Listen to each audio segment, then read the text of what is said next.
Fantasy Rap with Austin and Ozzy. Oh, I just love those boys.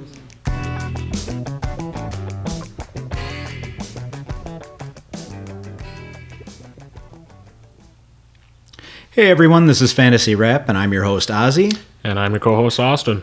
You can find us on fantasyrap.com. That is fantasywrap.com.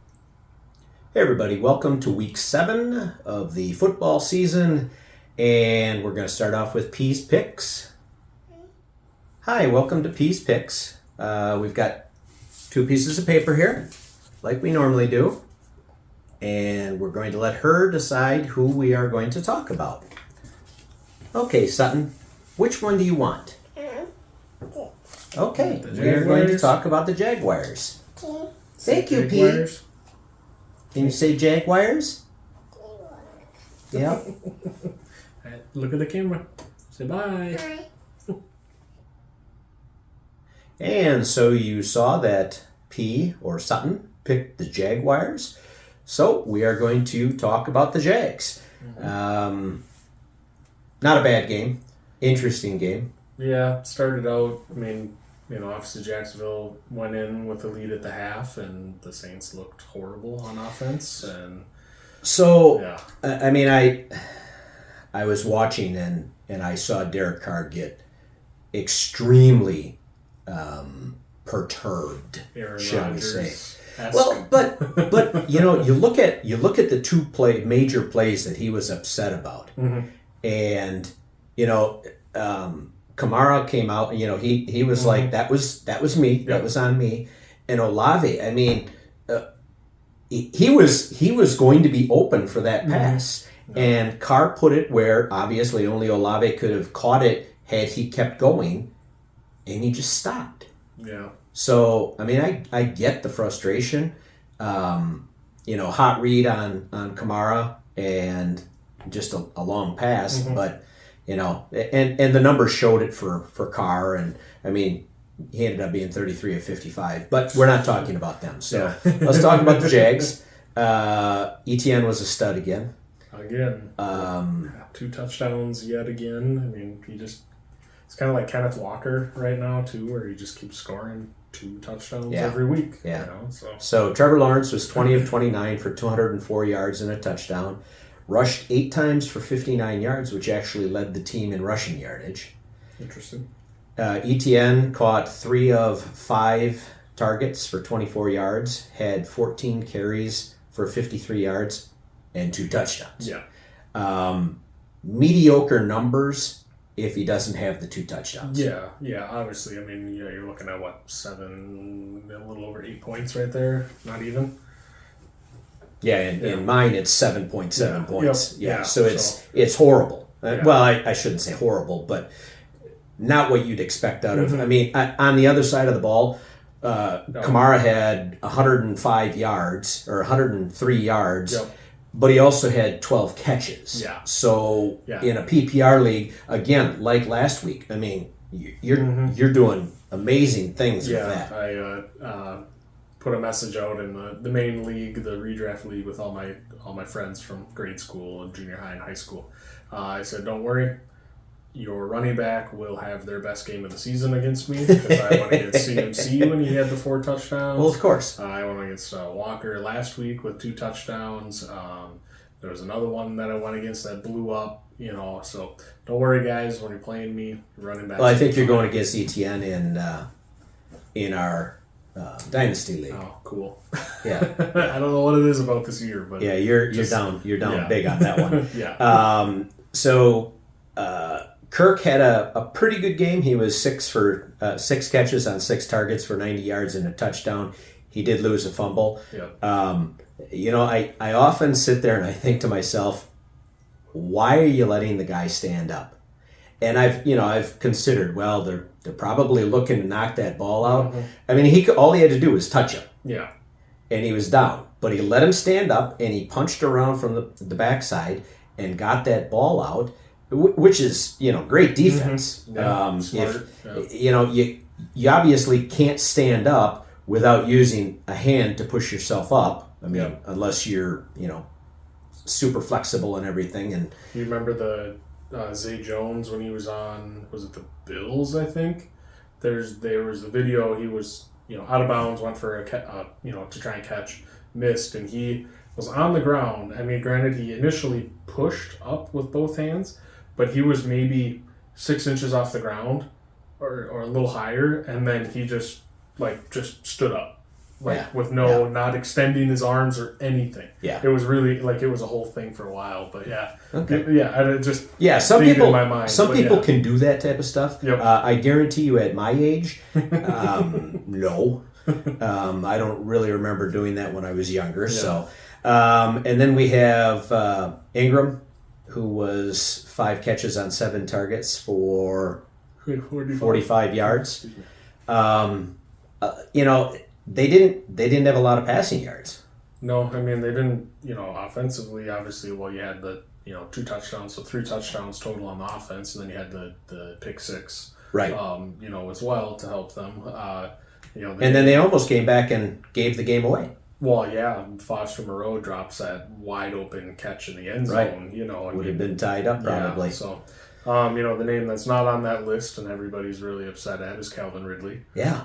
He's just, definition of hot and cold. Cold. But he was not on the field. Yeah, he just disappeared last night. Yeah. The Saints are pretty good defense, probably top 3rd defense, but, I didn't understand it because early in the year he looked, that first week out, he looked amazing. There's a video that came out of training camp where he looked 5 times faster than anybody else on the roster running that drill. But yeah, it came out week 1, big week, and then, down week, decent week, down week, decent week, this week, just disappeared. Right. Which is why I didn't even bother, Yeah, putting them on there. Yeah, there were other okay players, but nothing worth, putting on there to go over. So let's move on to our picks of the week.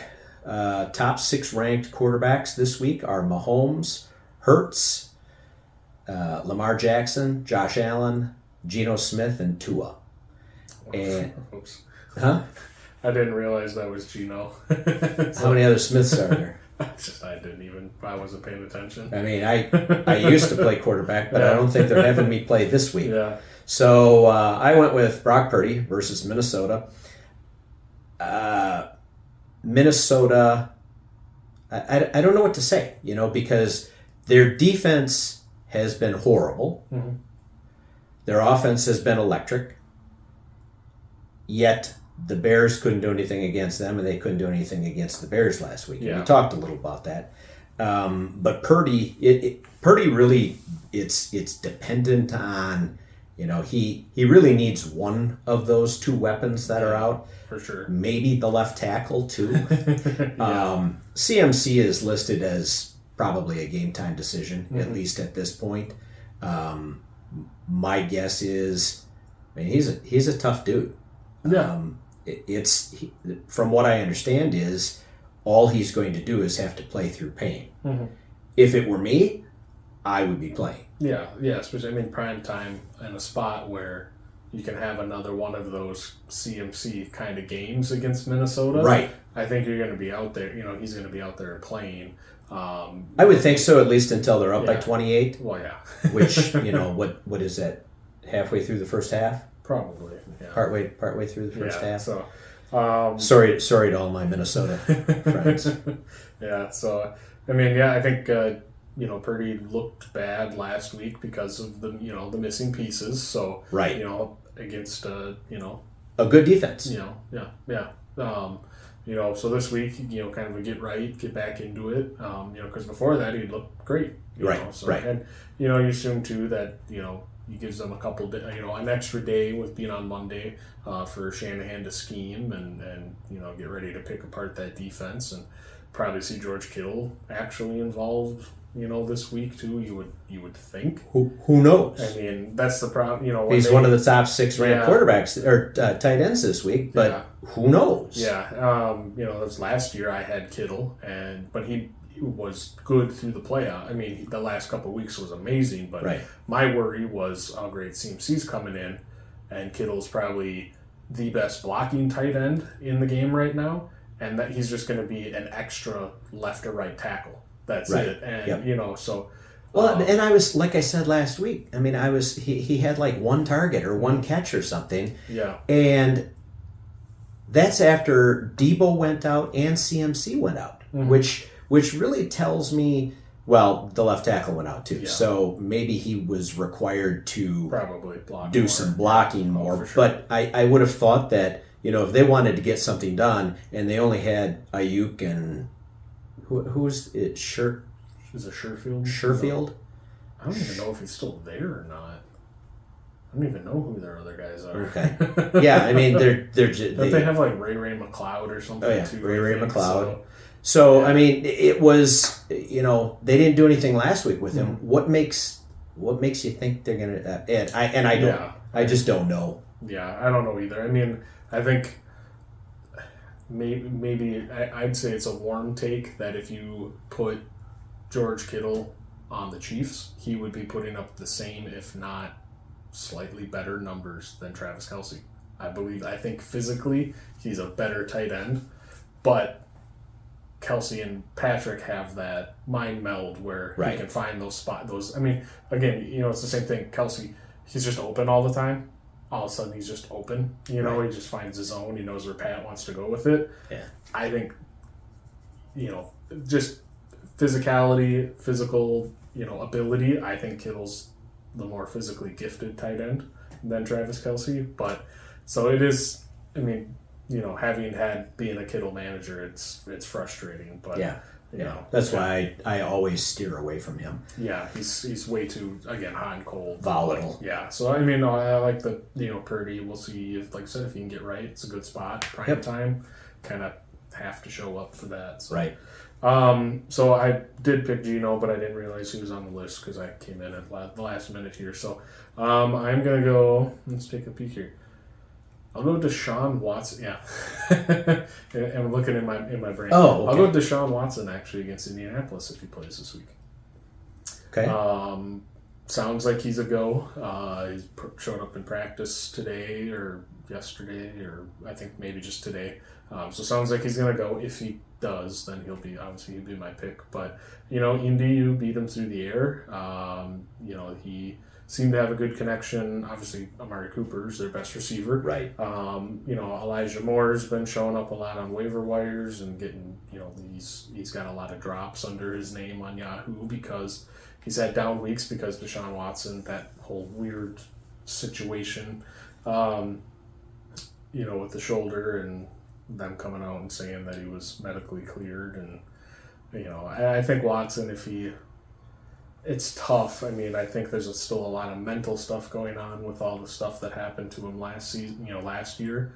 I think if he truly wants to show that he's got it and he's still one of the top quarterbacks, one of the top 5-6 quarterbacks, and he's gonna the rest of the season, because the Browns have a roster that can make a deep run.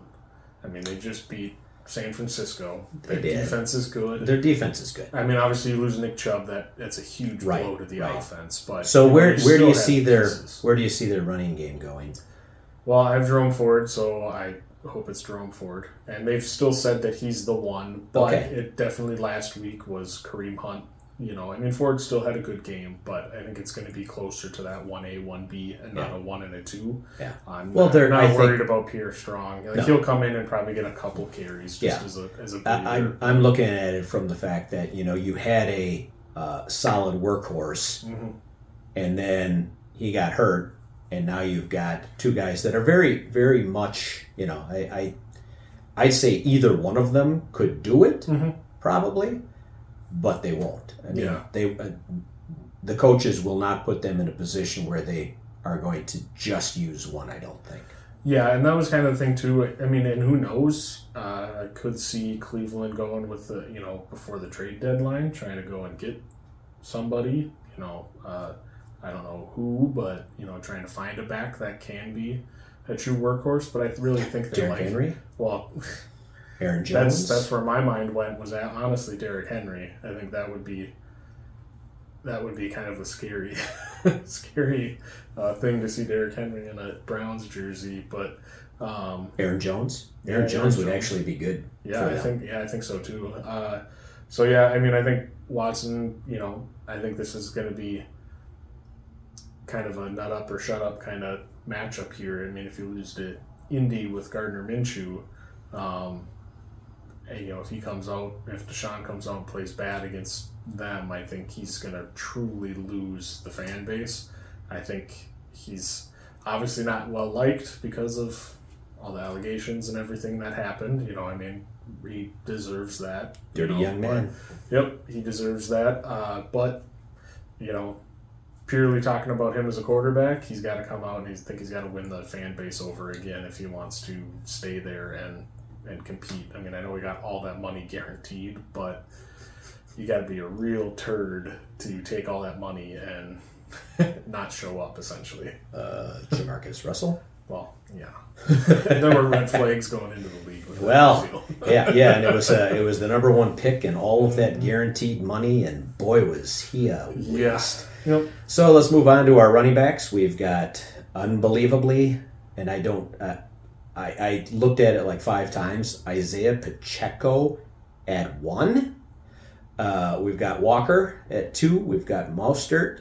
We've got Eckler. We've got Swift. And we've got Brian Robinson, not Bijan. Which, I looked at those and I was thinking to myself, that's crazy. Yeah. So I'm going to go Josh Jacobs versus Chicago. Chicago's horrible. I think we know that. We've talked about it. I think they know it. Yeah. This is 2 backup quarterbacks starting this week. Yeah. You got the Chicago Badgent, or however you pronounce it, and then Brian Hoyer sounds like he's going to get the start again this week. So should lead to lots of rushing opportunities in that game. Yeah, it's probably going to make Devontae really happy. Oh, God. Well, who knows, actually. Hoyer might be able to look his way and throw it. So Jacobs, he started turning it around. I think he, going against that defense and the fact that they may not have much of a passing game, I love him in this situation. Yeah, I agree. I mean, he's still just a really good back. I mean, and I think the Raiders got to get back to realizing that he's on a 1-year rental essentially, and they need to they need to be in the workhorse that he was last season too, because what's it going to get him? Well, true, but I mean, they start winning games. Yeah, I guess that's what sucks. I mean, being competitive, obviously you want to win, and these guys want to win games, but and he can do himself benefit of the team, and he can do himself a lot of good by yes. playing really hard and looking really good because his next contract, because he won't be with them anymore. He might be a sneaky one to go to like Cleveland or something. True. So true. Yeah, I don't know. Raiders against Chicago, I feel like they got to win that one. But just to if they're going to keep Devontae through the season, they got to keep him happy. It'll be weird. So it's a tough situation there. So I'm going Jahmyr Gibbs against Baltimore. I mean, it's a tough matchup. Is he still questionable? I think so, but it sounds like he's been practicing. Okay. Craig Reynolds is questionable, but the main thing is that Montgomery has been ruled full out, which I think everybody expected. When Montgomery was out earlier in the season, Gibbs saw like 70% of the workload. He had like 17 carries. He had like 90 yards. So I think he has like less than that in all the games. I know. So since then, and I think there's going to be a super competitive game. I hope it'll be high scoring. If Baltimore can realize that, I don't know, maybe Mark Andrews is your best offensive weapon, use him, because watching last week, they're struggling. All of a sudden, Lamar throws twice to Mark Andrews, and they're 45 yards down the field. So I hope it'll, I think it'll be very competitive. That, or somehow the Lions come out and just stomp them, and they just let Gibbs just get a bunch of carries and a bunch of work. But I think he's going to be super involved, potentially in the passing game as well, which is what he's kind of known for, coming out of college too. So I look at some of these coaches and the offensive coordinators and whoever's doing the offensive play calling, and you've got, like in Vegas, you've got a $30 million receiver that you have no concept of how to utilize him.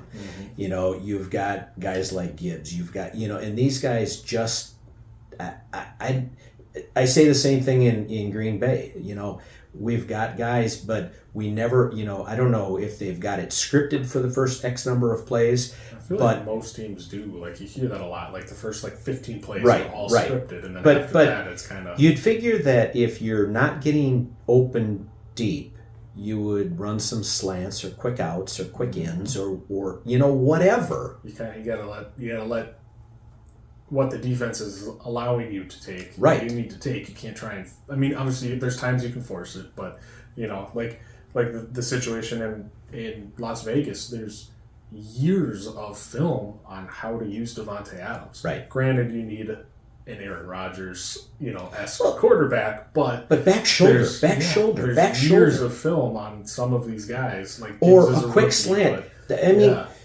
yes, we've seen for years because we're Packer fans, but the way he could create separation right off of the line, and it just, I'm lost.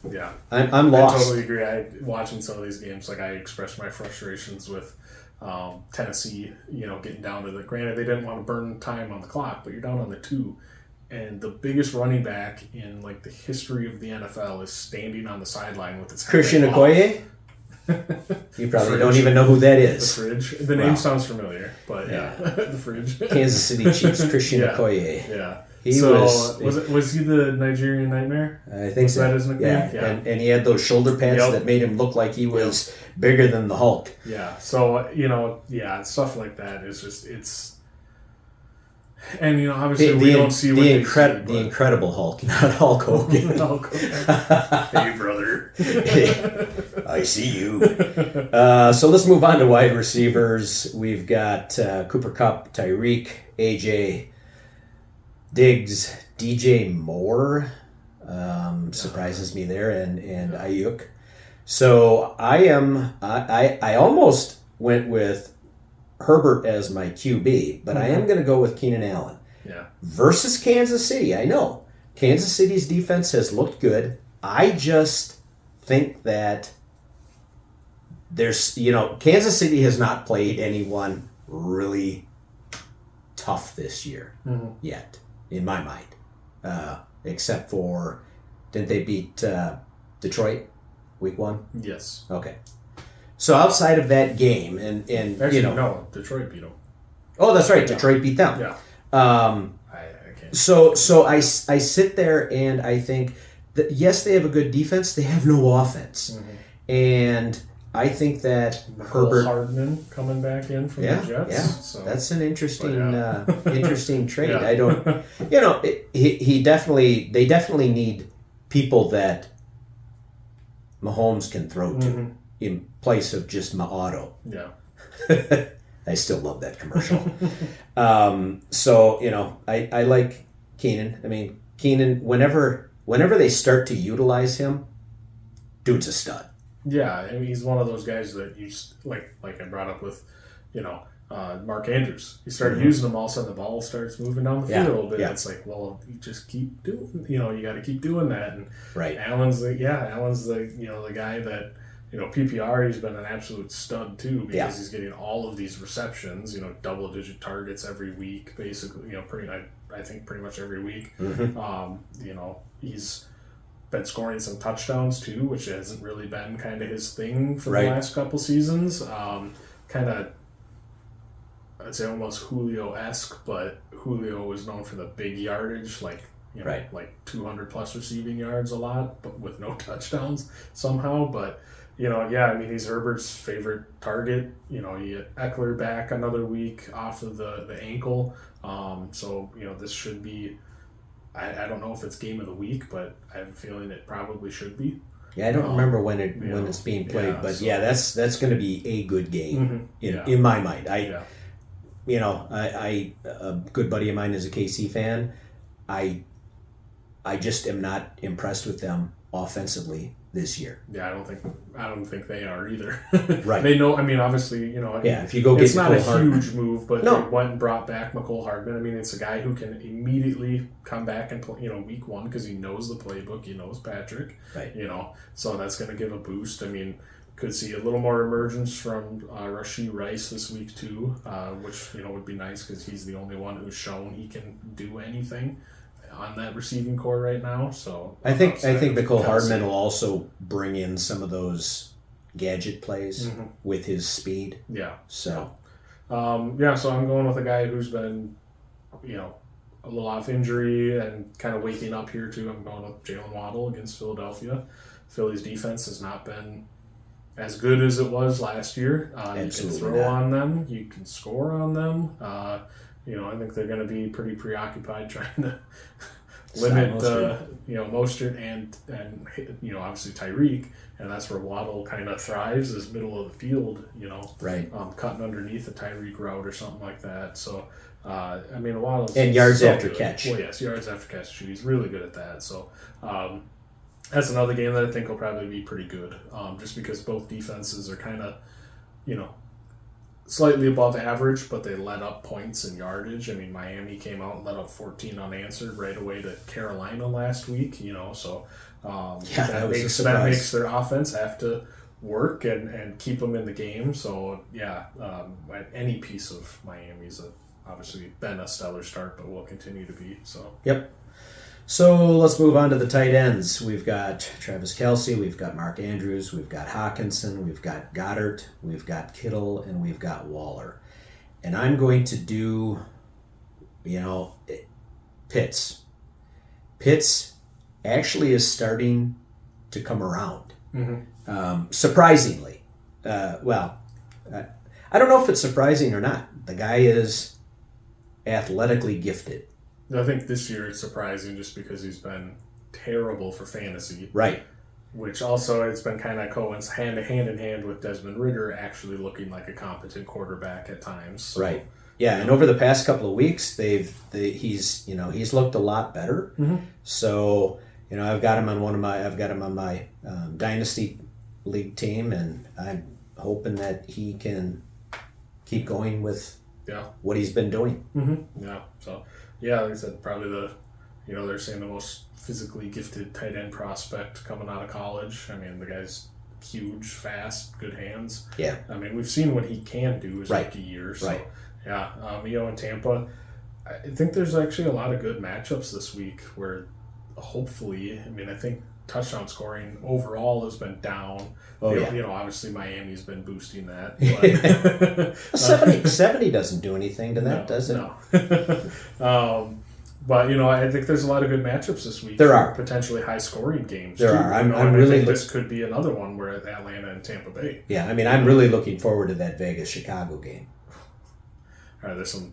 Okay, so there are some duds. But I think there's overall there's good matchups this week that should make it a fun. Obviously, every weekend's fun to watch football, but should be this weekend plenty of scoring, which means plenty of fantasy scoring. So if you have a decent team, hopefully you can capitalize. I would have gone Komet, Mm-hmm. but Fields is out. Yeah. Oh yeah. True.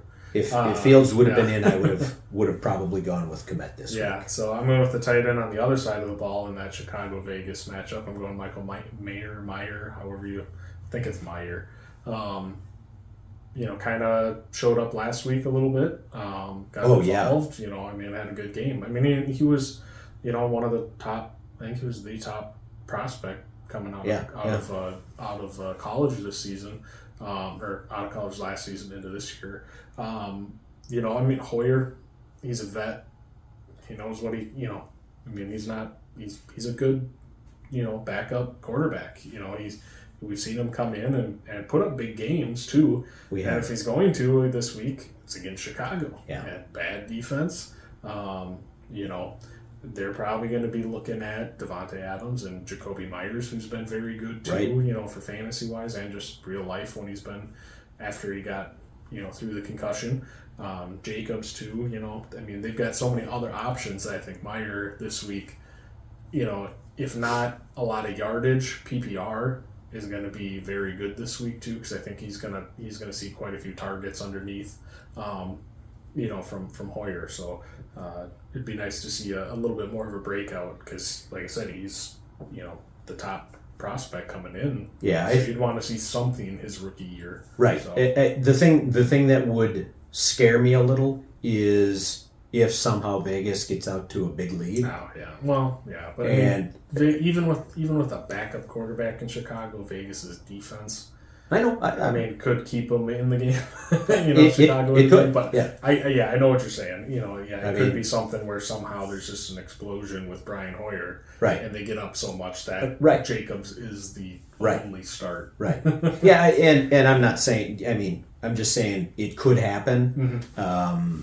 It's hard to say. Yeah. So I made our love 'em, flip 'em, leave 'em a little interesting again. Mm-hmm. So I've got 3 running backs: Aaron Jones, Jahmyr Gibbs, and Rhamondre Stevenson. Stevenson has scored 46.5 points so far this year. Jones 26.5 and Gibbs 24.9. Now Jones hasn't played the last 4 weeks. No, he did play part. Well, I mean, not a full game. I don't count that because he really didn't. I mean, so that, what do you have? 5 touches, 3 touches, something like that. Yeah. So I mean, 4 weeks. And Gibbs has been a scratch the last couple of weeks. Yeah. Yep. He's been banged up with a hamstring, but like I said, should be back this week. And Stevenson's on New England, which is basically the same. Yeah. However, they've gone against some tough defenses. Yeah, that's true. I mean, granted, having played in pretty much every one of the games, he should have more points. Mm-hmm. But, he's going against the defenses they went against. I still like him. Mm-hmm. This is a tough one. Yeah. Because, I'd like to say I'd keep Aaron Jones. Probably because we have not had a running game the last couple weeks since he's been out. The upcoming schedule is actually, I think we have one of the easier schedules for the remainder of the season. I think in the final 4 weeks we get I think we get Denver twice. Or we're playing Denver this week, correct? Yeah, right? You can't play Denver twice. Yeah, so my bad. I think maybe I was trying to look for running backs to try and trade for earlier, so I got all sorts of stuff. But you should stick to your day job. Yeah, I should. So I mean, Jones has a really good schedule coming up. So does Stevenson. Obviously, Gibbs, has an opportunity this week, but long range. Montgomery comes back. Right. I mean, I was really stoked for Jahmyr Gibbs. I was going to draft him as my second. Running back. What happened, and he went right before that. Yeah, that's what happened for a lot of people. Is he was their number 2 running back. Somebody rookie coming in. Because there's always that one rookie, 1 or 2 rookie running backs that end up in the top 10 for fantasy. Right. And I thought it was going to be if there was going to be anybody with his athletic profile and college profile, it was going to be Jahmyr Gibbs. And Lions doing what the Lions do, where Jamal Williams has 20 or 18 rushing touchdowns, previous year. I mean, you're seeing that with Montgomery. Right. Montgomery's a really good running back. Yes. He was just stuck in a bad situation in Chicago. Right. So, I'd be keeping or, loving Aaron Jones. And, I was a proponent to go and trade for Rhamondre. So if I had him, I'd still probably be trying to, because he got a little value back last week with a better game, and they do have some nice matchups as well. Yeah, so, I actually, I'm struggling between Jones and Stevenson. Mm-hmm. Although Aaron could easily get traded. Yeah. He's, the contract is not friendly for the Packers. Mm-hmm. So maybe it's time to, And Green Bay was poking around for JT, right? When all that stuff was going on. But Jones is I think turning 30 this year. Mm-hmm. He's not going to be in their long range plans. No, and neither is AJ Dillon. He's shown that he cannot. I would agree. Be the number 1. I would agree. So I don't know that Rhamondre Stevenson with possibly a better schedule might not be the better back to keep. I guess I would drop Gibbs. Yeah. and I would try and trade either Jones or Stevenson. You might get more for Jones than you would Stevenson. Yeah, for sure. I mean, so I think I would be flipping Stevenson, just the fact that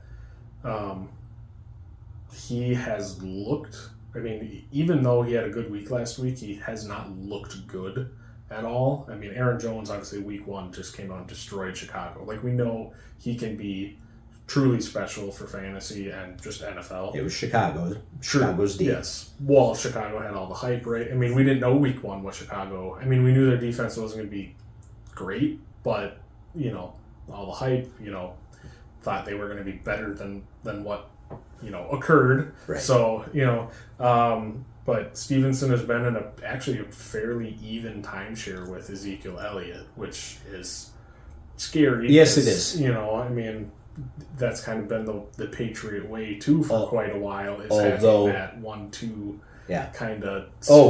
Yes. The 1-2 change of pace, and it's not even 1-2. It's whoever Belichick wants to play that week. Yeah, and usually it's a stable of 3 or 4, exactly. And you don't know who's going to play. Yep. So I think when Aaron Jones is healthy, he's he gets 85% of the work, and AJ Dillon gets that 15, and Stevenson and Zeke are closer to that 50-50. They are. So I think for me that edges Aaron Jones out just enough to keep him over Stevenson. Obviously, if you're looking, keeper or Dynasty, correct. You go Jones with the younger Stevenson. Who knows? There could be some huge changes come into New England. Right. So well, and the thing that so they've got Zeke on a 1-year deal. Yeah. So, I mean, he's not their future.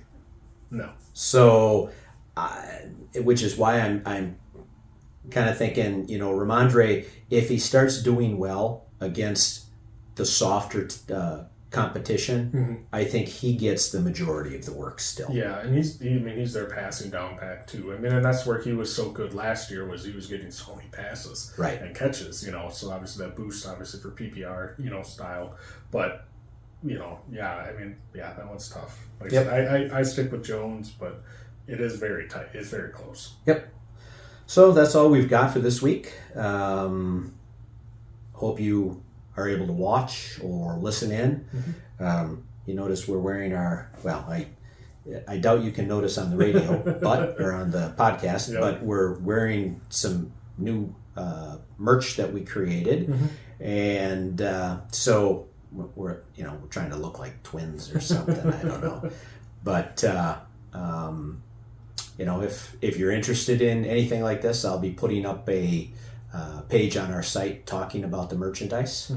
So that's all we've got this week. I am Ozzy. And I'm Austin. Have a good one. See ya.